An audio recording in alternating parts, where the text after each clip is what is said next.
لیکن ہم خود کسی کو معاف کرنا نہیں چاہتے. یہ ایک انسانی المیہ ہے کہ ہم خود تو اپنے لیے اس چیز کو لازم قرار دیتے ہیں کہ اگر ہم سے چھوٹی سی بھی کوئی خطا ہو جائے, اگر ہمارا بچہ بیمار تو ہم فوراً اپنے پاسٹ کے بارے میں سوچنا شروع ہو جاتے ہیں کہ کہیں مجھ سے کوئی خطا تو نہیں ہوگی, میری بیوی سے تو خطا نہیں ہوگی, جس کی کیا ہے سزا جو ہے وہ میرے بچوں کو یا مجھے مل رہی ہے.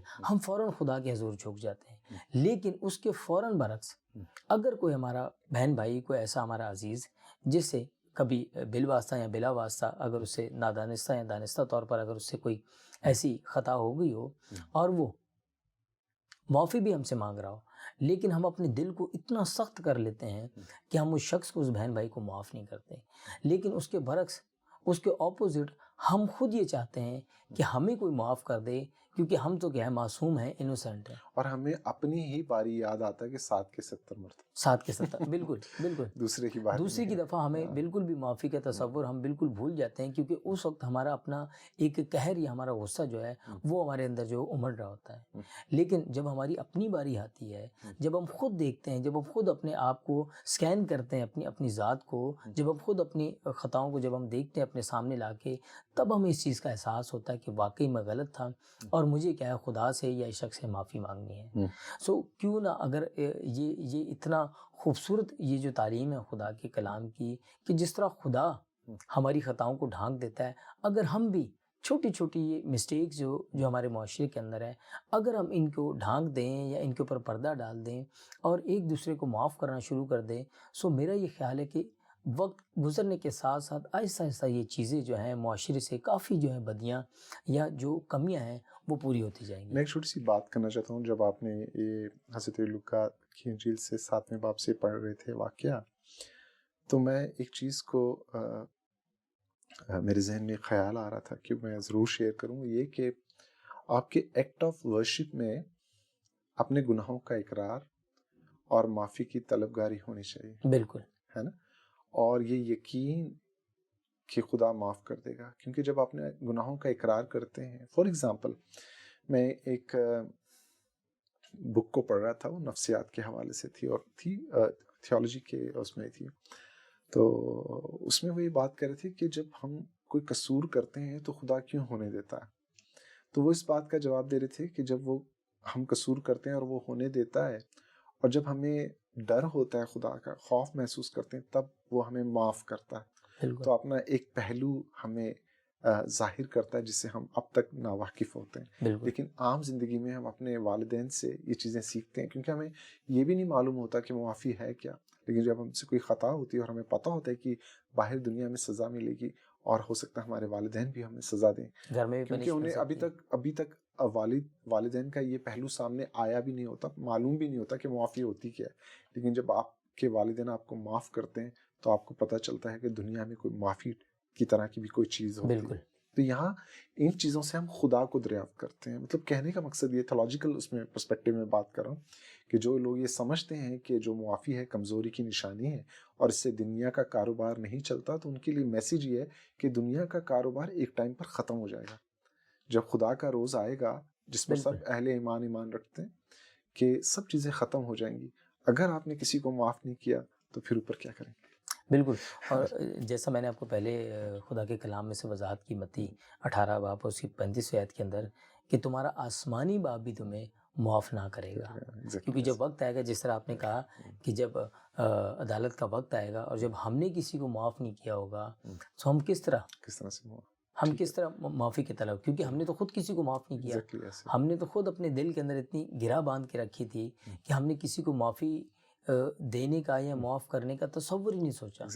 سو اس وقت ہم کس طرح اس چیز کے لیے اپنے آپ کو ایلیجیبل قرار دیں گے کہ ہمیں معافی ملے. ٹھیک ہے, اوپر آسمان پر ایکچولی کمیونٹی وہی ہوگی جو ایک دوسرے کو معاف کرے گی. اگلے آپ حضرت میکا کے حوالے سے بھی بات کرنا چاہ رہے تھے کہ میکا 7 باب آپ مجھے بتا رہے تھے کہ اس میں بھی کوئی ہے اس طرح کی. ہاں, میکا نبی کا جو صحیفہ ہے اس میں بڑی خوبصورت بات معافی کے بارے میں درج ہے. اگر ہم اس کے 7ویں باب اس کی 18ویں آیت کا اگر ہم مطالعہ کریں تو وہاں پر لکھا ہے کہ تجھ سا خدا کون ہے جو بد کرداری کو معاف کرے. یعنی کہ میکا جو ہے وہ خدا کی صفت کر رہا ہے, خدا کی ایک صفت کو پیش کر رہا ہے کہ تجھ سا خدا کون ہے, کہ جو بد کرداری کو کیا کرے، معاف کرے اور اپنی میراث کے بقیہ کی خطاؤں سے درگزرے۔ یعنی کہ دیکھیے کتنی خوبصورت وہ خدا کی صفت بیان کر رہا ہے کہ تجھ سا خدا کون ہے، کہ جو ہماری بدکاریوں کو بھی کیا کرتا ہے، معاف کرتا ہے، اور جو ہماری میراث کے بقیہ، یعنی کہ جو ہماری میراث، جو ہمارے آباء و اجداد نے بھی جو گناہ کیے ہیں یا جو ہماری میراث نے بھی جو گناہ کیے ہیں، ان کو بھی کیا کرتا ہے، درگزر کر دیتا ہے۔ اور آگے وہ کہتا ہے کہ وہ اپنا قہر ہمیشہ تک نہیں رکھ چھوڑتا، کیونکہ وہ شفقت کرنا پسند کرتا ہے، کیونکہ خدا کیا ہے، شفیق ہے، وہ شفقت سے بھرا ہے۔ سو جب ہم ایماندار ہونے کے ناطے جب خدا کی شفقت کا ذکر، اس کی شفقت کا اظہار خدا کے کلام سے لوگوں میں، کلیسیاؤں میں، معاشرے میں اور بڑی بڑی ہم اجتماعوں کے اندر، کانگریگیشنز کے اندر جب ہم خدا کے اس کلام کو ہم جا کے وہاں پر پریچ کرتے ہیں، بیان کرتے، تو یہ صرف بیان کرنے کی حد تک نہیں ہونا چاہیے۔ یہ وہی بات کہ یہ اپلیکیبل ہونا چاہیے۔ یہ چیزیں جب تک اپلیکیبل نہیں ہوں گی تب تک معاشرے کے اندر سے یہ جو گناہ ہے، جو قہر ہے، جو گرج ایک لوگوں کے دلوں میں بھرا ہوتا ہے، یہ تب تک نہیں جائے گا جب تک ہم خدا کے اس کلام کو اپنے اندر رکھ کے اور اس کے اوپر عمل پیرا نہیں ہوں گے۔ کہ اگر کوئی ہمارے لیے کوئی کچھ ایسا کر دے اور ہم اس کو پلٹ کے جواب دیں یا اس کا بدلہ لیں، تو یہ پھر کمپیریٹیو نہیں ہوگا اس کے۔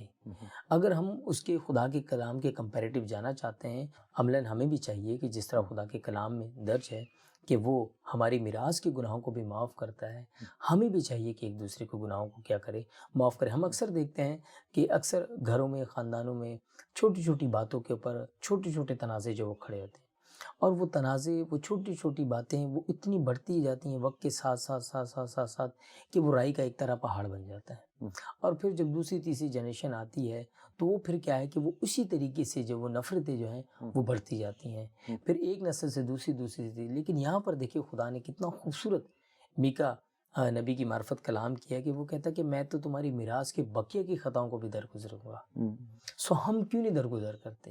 کیا وجہ ہے کہ ہم اس معاشرے میں رہتے ہوئے، خدا کے کلام کو جانتے ہوئے بھی ہم کیوں ایک دوسرے کی خطاؤں کو درگزر نہیں کرتے، اور ہم دل کے اندر گرا باندھ کے اور دل کے اندر ایک پتھر رکھ کے اور ساری عمر گزار دیتے ہیں؟ خدا کا معاشرہ کیسا ہونا چاہیے؟ خدا کا معاشرہ ایسا ہونا چاہیے جس میں آپ کی جو اناد ہے، آپ کا غصہ ہے، آپ کی جو نفرتیں، آپ کی جو بدلے کی آگ ہے، وہ نسلوں تک نہ جائے۔ نسلوں تک۔ اور دیکھیے کہ خدا قوت رکھتا ہے اور وہ راستی سے فیصلہ کرتا ہے۔ بالکل، اس پہ کوئی قصور ثابت نہیں کر سکتا، کوئی اس میں گناہ ثابت نہیں کر سکتا۔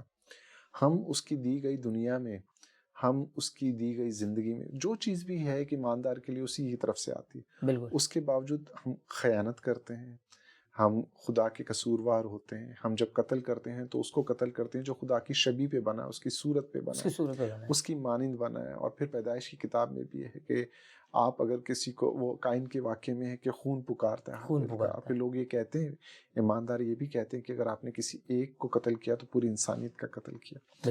جب یہ ایمان رکھتے ہوئے بھی آپ سے ہوتا ہے تو پھر قتل ہو جاتا ہے یا آپ پہ غصہ آتا ہے، تو اس کے لیے ضروری ہے کہ آپ دیکھیں کہ دوسری سوسائٹیز میں ان چیزوں پر کس طرح کی تحقیق ہوئی ہے، ان کے علوم سے فیضیاب ہونا چاہیے۔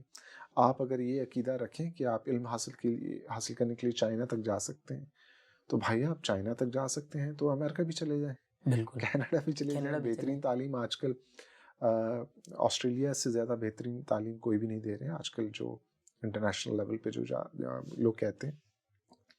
یو کے میں ابھی پڑھ رہا تھا ایک آرٹیکل، DW ٹوشے ایک وہ چینل ہے، اس کے میں پڑھ رہا تھا، تو واروک ایک یونیورسٹی ہے یو کے کی، وہاں پہ بھی اسی طرح کے کیسز آ رہے ہیں، ریپ کے کیسز یونیورسٹی کے اندر ہو رہے ہیں۔ تو میں یہ چیزیں پڑھتا رہتا ہوں کیونکہ بنیادی مقصد یہ ہے، اور آج کا پروگرام کا بھی یہ کہ ہم جو تھیولوجیکل ٹرمز میں ہم ایک بات کرتے ہیں، آرتھوڈکسی ہے، آرتھوپریکسس ہے اور آرتھوپیتھوس ہے۔ تو اب تک جو ہماری کمیونٹیز میں جو بات ہو رہی ہیں وہ ہو رہی ہیں خدا کے ذات کے حوالے سے، یوزلی کہ آرتھوڈکسی کے بعد صحیح تعلیم، لیکن صحیح تعلیم کے ساتھ ہم صحیح لیونگ، ہم کس طرح سے ایک زندگی گزارتے ہیں، اور اپنے جذبات کو دیکھنے کی جو تعلیم ہے اس کی طرف ہمارا کوئی دھیان نہیں کہ ہمیں، مطلب غصے کی بات ہے نا، قتل کی بنیادی وجہ غصہ ہوتا ہے، لیکن غصہ کس طرح کا ہونا چاہیے؟ غصہ بری چیز نہیں، ہم پیدا اس کے ساتھ ہوئے ہیں۔ اگر غصہ خدا نے ہمیں اس لیے دیا ہے کہ ہم قتل کریں تو پھر خدا قصوروار ہے، ہم نہیں۔ لکھا کہ غصہ پاک بھی ہوتا ہے نا، قتل اگر ہوتا ہے تو ناپاک ہے، اگر پاک ہوتا ہے تو اس کو دریافت کر لیں. آپ کچھ کہنا چاہ رہے ہیں؟ اور پولس رسول بھی بڑی خوبصورت بات کہتا ہے کہ غصہ تو کرو مگر گناہ نہ کرو. گناہ نہ کرو. دیکھیے کتنی خوبصورت بات ہے کہ غصے کا تو تصور ہے لیکن آپ نے گناہ نہیں کرنا. کیونکہ دیکھیے جیسے آپ نے کہا کہ غصہ آ گیا, اب اس غصے کو کنٹرول نہیں کیا گیا اور اسی غصے کی اثنا میں کیا ہو گیا, قتل ہو گیا. ہاں جی ایسے ٹھیک ہے, یعنی کہ گناہ کو آپ نے جنم دے دیا اسی غصے کی بنا پر. اسی لیے خدا کے کلام میں پولس رسول نے وضاحت سے فرمایا کہ غصہ تو کرو لیکن گناہ نہ کرو. اور اس کے لیے بہترین طریقہ ہے, اس میں بھی شروع میں پہلے پچھلی قسط میں کہا تھا, مجھے بھی ریفرنس تو یاد نہیں, اس میں حضرت داؤد کا زبور ہے, یا غلطی بھی ہو سکتی ہے, مجھے بالکل بھی یاد نہیں, لیکن میں بہت پہلے ایک مرتبہ جروم بھائی کے ساتھ میں پروگرام کر رہا تھا, ان کے ساتھ شیئر کیا تھا کہ ہم رات کو سوتے وقت اپنے دلوں میں برا منصوبہ باندھ کر نہ سوئیں. بالکل. کسی کی پرانی بات یاد رکھ کر نہ سوئیں, صبح اس کے ساتھ اٹھیں گے ہم, بالکل. اور وہ چیز ہم پر حاوی رہے گی. تو ضروری ہے کہ ہم خدا کے کلام کو اور معافی کو, جس پر مسیحت کی امارت کھڑی ہے, اس کے ساتھ لے کے چلیں, کلام کو اپنے دل میں رکھ کے, جیسے بھی آپ نے کہا. اور حضرت داؤد کے بارے میں یہ دیکھ رہا تھا, اور مجھے یاد ہے میں نے جروم بھائی سے یہ بات کہی تھی شو کرتے ہوئے, کہ حضرت داؤد کی جو خوبصورت بات یہ تھی, لوگ جو کہتے ہیں کہ ایک تو معافی خدا سے بہت جلد مانگا کرتے تھے, جہاں قصور ہوا اور ان کو احساس ہوتا تھا, اس احساس کو مرنے نہیں دیا انہوں نے. اور دوسری بات یہ کہ وہ جو وقت ہوتا ہے جس میں انسان چاہتا ہے کہ اب خدا بھی اس میں شامل نہ ہو, یعنی وہ وقت جو وہ سونا چاہتا ہے, وہ اپنی نیند کو بھی خدا کے ہاتھوں میں رکھ کے سوتا ہے, کہ اگر وہ چاہتا ہے اس کو استعمال کرنا تو وہ استعمال. بالکل. میں تھوڑا سا آپ کی جو حوالہ میرے خیال میں جو آپ کے دل میں ہے, وہ میرے خیال زبور 4 اس کی 4 آیت ہے کہ تھرتھراؤ اور گناہ نہ کرو, اپنے اپنے بستر پر دل میں سوچو اور خاموش رہو. یہ خدا کا بندہ بزرگ داؤد نبی فرماتا ہے, اور وہ کتنی خوبصورت بات کہتا ہے کہ اپنے بستر کے اوپر بھی. یعنی کہ اگر حرف عام میں ہم دیکھیں کہ جب ایک انسان اپنی ایک خوابگاہ کے اندر جاتا ہے یا بستر پر جاتا ہے, اور خاص کر جب اکیلا ہوتا ہے, سو یہ ایک عام فہم بات ہے کہ شریر کسی نہ کسی طریقے سے اس شخص کو, خواہ وہ مرد ہو یا عورت ہو, اور خاص کر جوانی کے دور کے اندر, وہ بہت سارے بری ساری روشیں اور بہت سارے خیالات جو ہے وہ ذہن کے اندر لے کے آتا ہے, تاکہ کسی نہ کسی طریقے سے خدا کے لوگ جو ہیں اس کی راہ سے, اس کے کلام سے بھٹک جائیں. سو یہاں پر دیکھیں جو آپ نے بات کی, وہ اچھا, وہ مجھے حوالہ یاد آ گیا کہ زبور 4 اس کی 4 آیت, اور خدا کا بندہ بزرگ داؤد نبی, بلکہ اگر تیسری آیت سے اگر ہم پڑھیں تو لکھا ہے کہ جان رکھو کہ خداوند نے دینداروں کو اپنے لیے الگ کر رکھا ہے, جب میں خداوند کو پکاروں گا تو وہ سن لے گا. اور 4 آیت کے اندر خدا کا کلام یہ مرقوم ہے, تھر تھراؤ اور گناہ نہ کرو, اپنے اپنے بستر پر دل میں سوچو اور خاموش رہو. بعض اوقات خاموشی جو ہے وہ معافی کی ایک شکل بن جاتی ہے. بہت دفعہ ہم اس چیز کو دیکھتے ہیں کہ اکثر لوگ اپنے اندر اتنی برداشت رکھتے ہیں کہ ان کا بڑے سے بڑا نقصان بھی ہو جائے تو وہ بالکل خاموش کر کے, آنکھیں بند کر کے یا زبان کو بند کر کے چلے جاتے ہیں. اور مجھے یاد ہے کافی عرصہ پہلے کی بات ہے, ایک دفعہ ہم ایک ایسی محفل میں بیٹھے ہوئے تھے, سو ایک شخص آیا تو اس نے کسی بات پہ دوسرے شخص کو کافی ڈانٹا انہوں نے, جبکہ اس شخص کا اتنا قصور بھی نہیں تھا اور پوزیشن میں دونوں برابر تھے وہ. تو جو دوسرا شخص تھا وہ بالکل خاموش رہا. تو ہم 2-3 لوگوں نے, ہم نے اٹھ کے اس سے کہا, ہم نے کہا کہ آپ نے بہت اچھا کیا کہ جو آپ خاموش رہے. تو کہہ رہا پتہ نہیں یار کیسے ہوا, لیکن ایسے لگا کہ جیسے خدا نے میری زبان کو بند کر دیا, ورنہ جو شخص یہ بات کر رہا تھا میرے پاس 110 اس کے جواب تھے. سو میں نے اسے کہا, میں نے کہا دیکھیں یہ خدا کا الہی انتظام تھا, کیونکہ وہ شخص جتنے قہر میں آپ کے پاس آیا تھا, اگر آپ بھی اسی انداز میں اس سے گفتگو کرتے تو ہو سکتا ہے کہ آپ دست و گریبان ہو جاتے, اور جو ماحول ہے یا جو آپ کا ریلیشن ہے وہ آگے چل کے کافی خطرے میں پڑ سکتا تھا. سو میں نے کہا دیکھیے یہ خدا بھی کہتا ہے کہ بعض اوقات خاموشی جو ہے وہ ہمیں معافی کی طرف لے کے جاتی ہے. کہ اگر اب دیکھیے کہ اس شخص نے تو بہت برا بھلا اس کو کہا, کافی لوگ وہاں پر بیٹھے, لیکن وہ شخص خاموش رہا. یعنی کہ اس کی خاموشی نے ثابت کر دیا کہ آپ نے جو کچھ بھی کہا, میں اس کے بدلے میں آپ کو کچھ نہیں کہوں گا, خدا آپ کو معاف کرے. یہ خدائی صفت ہے, یہ خدائی کرنے میں دھیما ہے, اس کا مطلب خدا بھی خاموش ہو جاتا ہے, خدا بھی خاموش ہوتا ہے, فوراً جواب نہیں دے دیتا, خدا بھی فوراً جواب نہیں دیتا. بالکل اس پہ بات. اچھا, اگلا سوال یہ تھا کہ معاف کرنا کیوں ضروری ہے. بڑا خوبصورت سوال ہے, اور بہت یہ لوگ اکثر اس چیز کے اوپر بات بھی کرتے ہیں اور لوگ طنز بھی کرتے ہیں کہ ہم معاف کیوں کریں. وہ ضروری ہے کہ ہم معاف کریں گے تو یہ معاف ہوگا. مطلب سزا دینے سے ان کا فلسفہ یہ ہے کہ سزا دینے سے چیزیں ٹھیک ہو جائیں گی. ٹھیک ہو جاتی ہیں. جیسے ریسنٹلی ابھی کل رات ہی ایک میں کسی محفل میں بیٹھا ہوا تھا. سو وہاں پر کچھ فیملی کچھ پرابلم چل رہی تھی. تو انہوں نے کہا کہ ٹھیک ہے میں یہ کام کر تو لوں گی لیکن پہلے ذرا ان کو یہ سمجھ آ جائے. سو بات کچھ بری بھی لگی کہ اگر سمجھ دی دینی ہے تو آپ گھر بلا کے انہیں سمجھدار دیں. آپ کیوں کسی شخص کو اذیت دے کے اور جب وہ شخص اذیت کاٹ لے اور اس کے بعد آپ کہیں کہ دیکھیے میں نے یہ کام اس لیے کیا تھا تاکہ آپ ایک دفعہ سبق سیکھ لیں. سو میرے خیال میں زیادہ مناسب یہ ہوگا کہ آپ وہ جو ایک تکلیف دہ پیریڈ اس شخص کو دے رہے ہیں اس سے زیادہ بہتر ہے کہ آپ خود اس کے پاس چل کر جائیں اور اسے گلے لگائیں اور اسے کہیں کہ میں آپ کو دوبارہ ویلکم کہتا ہوں. میرے خیال میں یہ زیادہ بہتر تعلیم ہوگی بنسبت اس کے کہ آپ کسی شخص کو کہ ٹھیک ہے تھوڑا سا آپ کو اس کا جس کو حرف عام میں پنجابی میں کہتے ہیں کہ اس کو تھوڑا سیکھ لگ جائے اور اس کے بعد ہم اس کو دیکھیں گے اور دوبارہ ہم اس کو شخص کو اپنے گلے لگائیں گے. سو میرے خیال میں وہ جو ایک ٹائم پیریڈ ہوگا وہ شاید زندگی میں اس کے لیے کافی تکلیف دہ ہو اور شاید زندگی بھر کے لیے ایک دھبا یا ایک سکار جو ہے اس کے ذہن کے اوپر وہ ذہن نشین ہو جائے کہ ٹھیک ہے یہ شخص آیا تو ہے میرے پاس بعد میں لیکن یہ جو وقت تھا اگر یہ اس وقت میں میرے پاس آیا تھا تو کاش میری جو اس سے قربت ہے میری جو اس سے محبت ہے وہ اور بڑھ جاتی. لیکن چونکہ اس نے مجھے ایک درد کا پیریڈ دیا اور اس درد کے پیریڈ دینے کے بعد اس نے مجھے آ کے گلے لگایا مجھے معاف کیا. سو معاف تو اس نے مجھے کر دیا لیکن وہ شخص بھی ایک وقت آئے گا کہ وہ سوچے گا کہ کاش یہ اس پیریڈ میں میرے پاس آ جاتا یا آ جاتی تو ہو سکتا ہے کہ میری تکلیف کم ہو جاتی اور میری محبت جو ہے وہ اس سے زیادہ بڑھ جاتی. میں اس سلسلے میں شاہد بھائی ایک چیز جب آپ گفتگو کر رہے تو میں سوچ رہا تھا جو میں نے پہلے بات کی تھی کہ ہم آرتھوڈکسی آرتھوپریکسس اور آرتھوپیتھاس کی بات کر رہے ہوتے ہیں. جب آپ یہ بات کر رہے تھے تو ہمارے جو رائٹ لیونگ ہے یا جو ہم ڈیسیجن میکنگ کر رہے ہوتے ہیں اور اپنے جذبات کو بھی ٹھیک کر لیتے ہیں اور سمجھتے ہیں کہ یہ ساری دونوں چیزیں جو ٹھیک ہیں لیکن پھر ہمیں دوبارہ لوٹ کر دیکھنا چاہیے کہ جو ہم سبق کسی کو دینے چاہ رہے ہیں اس کے لیے کلام مقدس میں کیا لکھا بالکل اور کمیونٹیز نے اس کو کیا سمجھا ہے نا دوسرے نے اس کو کس طرح سے سمجھا اور پھر اس کے بعد اگر ہم یہ سوچیں ایسا کرتے وقت کہ اسی طرح کا سبق کوئی مجھے دینا چاہے تو کیا ہوگا. یہ بڑا مشکل ہے. تو مطلب رائٹ انڈرسٹینڈنگ ساری چیزوں کی رائٹ انڈرسٹینڈنگ تھیولوجیکلی پرسپیکٹیو کے ساتھ دیکھنا سمجھنا. میں اس لیے یہ بات کر رہا ہوں کہ ابھی میں پڑھ رہا تھا اسٹڈی کرتے ہوئے تو میں نے کہا کہ میں چائے پیتے کھانا کھاتے میرے فیوریٹ وہ جو ہے ہاں کہ میں ضرور کچھ نہ کچھ پڑھ رہا ہوتا ہوں اور اس سب کو یہ بتانا چاہتا ہوں کہ ضرور کریں کہ اپنے وقت کو ٹھیک سے استعمال کریں.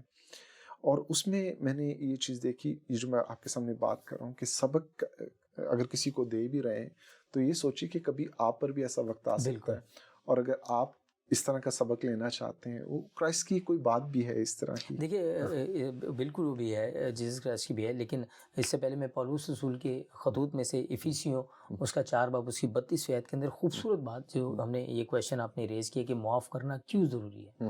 کیونکہ اکثر لوگ کہتے ہیں کہ یہ میری معافی کے لیے بیٹھا ہے جائے اسے کہے کہ خدا سے آ کے معافی مانگے میں نے تو اسے معاف کر دیا ہے. ہم لفظاً تو کہہ رہے ہوتے ہیں کہ جائے میں نے لیکن ہم نے دل سے اسے معاف نہیں کیا ہوتا ہے. شاید ہو سکتا ہے کہ وہ شخص آپ کے 2 میٹھے بول کا طلبگار ہو سکتا ہے اس نے بہت دفعہ اپنے دل کو خدا کے حضور انڈیلا ہو اور خدا نے اسے معاف کیا ہو لیکن ہو سکتا ہے کہ کہیں اس کے دل کے اندر ایک چھوٹی سی بات ہو کہ کاش یہ شخص بھی مجھے 2 لفظوں میں معاف کر دیں مجھے گلے.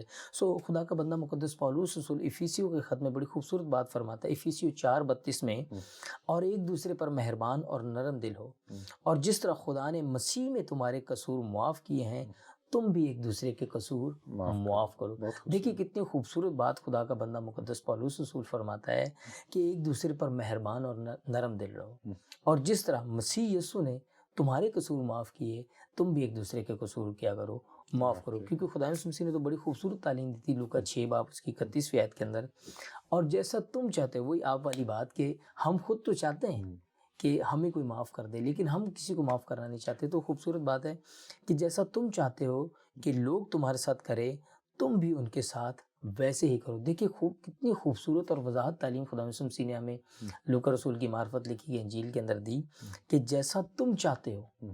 یعنی کہ اگر میں چاہتا ہوں کہ بردر سہیل مجھے معاف کریں یا میری اگر مجھ سے کوئی خطا ہوگی کسی بھی طریقے میں کسی بھی طریقے سے، سو اگر میں چاہتا ہوں کہ بردر سہیل مجھے معاف کرے تو میرا یہ پہلے کام بنتا ہے کہ میں بھی اپنے نیبر میں اپنے ہمسایوں میں اپنی فیملی میں اگر کوئی ایسا شخص ہے کہ جو میرے پاس آیا اس نے کسی نہ کسی طریقے سے مجھ سے معافی کا تذکرہ کیا تو میرا بھی پہلا فرض میرا یہ بنتا ہے کہ پہلے میں اس کو معاف کروں، کیونکہ جب میں اس کو معاف کروں گا تبھی خدا کیا کرے گا میرے لیے آسمان کو کھولے گا اور دوسرے لوگوں کے دلوں کو بھی کیا کرے گا میرے لیے نرم کرے گا. اچھا میں ایک چھوٹی سی بات کرنا چاہ رہا ہوں. جب بھی آپ گفتگو کر رہے تھے تو فلیشز سے ہو رہے ہوتے ہیں میموری میں نا، مجھے چیزیں یاد ہو رہی تھیں جو امپورٹنٹ ہوتی ہیں. وہ یہ کہ